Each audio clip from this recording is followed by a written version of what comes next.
Hi உறவுகளெல்லாம் எப்படி இருக்கீங்க? நான் சூப்பராக இருக்கேன். நீங்களும் சூப்பராக இருப்பீங்கன்னு நினைக்கிறேன். இன்றைக்கி என்ன வீடியோனா பாட்டு இல்லை. இன்றைக்கி வந்து இது பாருங்கள், என்ன காட்டுறேன்னா மை ஃபேவரெட்டுங்க. இது ரொம்ப ரொம்ப ரொம்ப பிடிக்கும். பெங்களூரில் போனப்போ நான் இந்த ரெசிபி வந்து அவங்க தான் எனக்கு சொல்லி கொடுத்தாங்க. ரொம்ப சிம்பிளாக பச்சைப்புளி ரசம். இது பச்சைப்புளி ரசம் கிடையாது, இது பேர் கத்திரிக்காய் ரசம். எப்படி வேணால் சொல்லலாம். பட் இது ரசத்தோட கான்செப்ட் கிடையாது. ஆனால் ரசம் மாதிரி. பட் சுட சுட சாதம் போட்டு சொல்லும் போதே நாக்கு ஊறுது. அப்படி இருக்கும் அந்த பச்சை மிளகாவோட வாசனை, கொத்தமல்லியோட ஃப்ளேவர், பச்சை புளியோட வாசனை.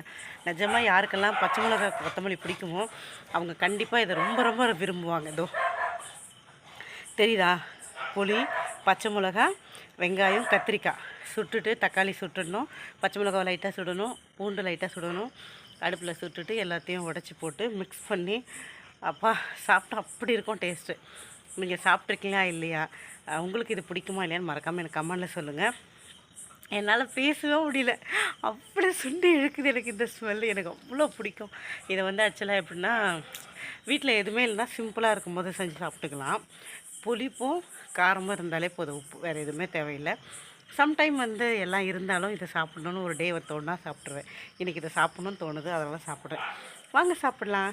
மறக்காமல் கம்மலில் சொல்லிட்டு போங்க. என்னால் இதை என்னோடய எச்சி உறுதி நாக்கில், அதெல்லாம் போய் சாப்பிட்டு வந்துடுறேன். தேங்க்யூ, பாய் பாய், டாட்டா. பிடிச்சவங்கெல்லாம் லைக் பண்ணிவிட்டு மறக்காமல் கமெண்ட் பண்ணிட்டு போங்க. நான் போய் வேக வேகமாக சாப்பிட போகிறேன். பாய் பாய்.